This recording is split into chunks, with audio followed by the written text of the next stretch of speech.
This segment brought to you by Kansas Corn. Learn more at kscorn.com. When you met, or after you met, and then you went on to school at Kansas State University, you both ended up in the medical field eventually, concluding your studies at another university, correct? Yes. I started out at Kansas State and went there my freshman and sophomore year, and then decided on pharmacy school. And so I transferred down to KU and finished my time there. And Jean? I started at KU. Okay. My daddy said, if you're going to end up at KU, you start at KU. And then the two of you, on top of all the farming responsibilities, were full-time off-farm as well. And Doug, talk about your experience there first. Well, I went through ROTC while I was in college.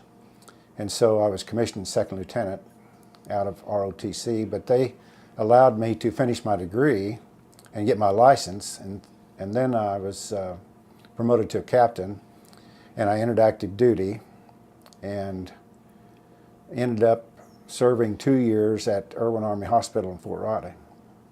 And you were a pharmacist for how many years? Yes, I was pharmacist for 43 years. And then Jean, you took your nursing experience and training a variety of ways. Yes, and when we were at Fort Riley, I also helped at the Gary Community Hospital and taught in-service education.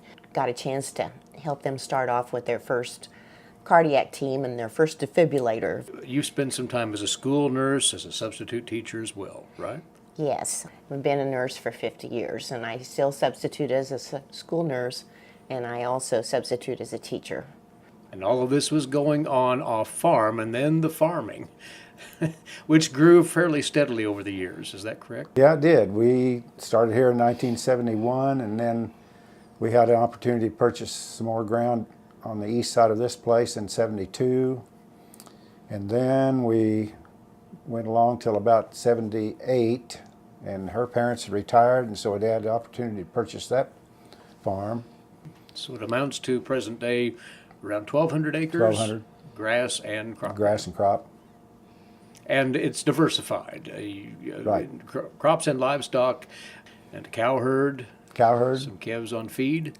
And we retained calves, and we fed some out and processed them through the meat plant. And then we sold some calves right off the cow, and then sometimes we backgrounded the calves and then sold them.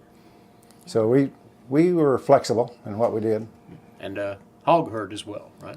Same way with the hog herd. We sold a lot of the hogs through the meat plant. Some of them just went to slaughter market. So we were pretty flexible that way too.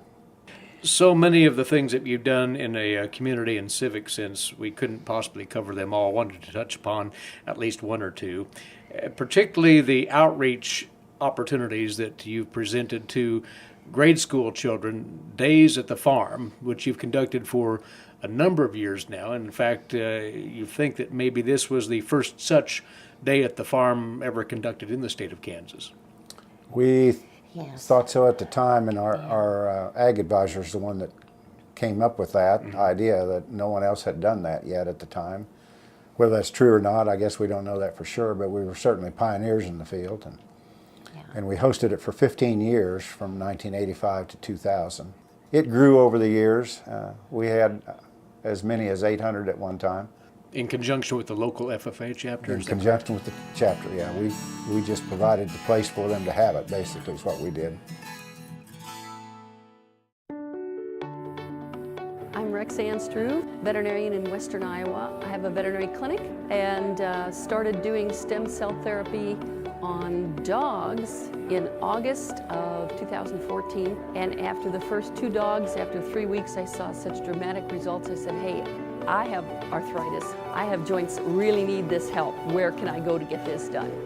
I had stem cell therapy done in November of 2014 on my finger joints, my hip, and the ball of my left foot, all of which I'd had real severe problems with. Saw a pretty dramatic improvement in a short amount of time. I would certainly recommend that somebody don't wait until I'm in the position that I was in with the damage already done to my joints. I encourage veterinarians to use it for their animals, and I encourage anybody who sees this video, if you have need, get in contact with these people, because this is a phenomenal place to have this done.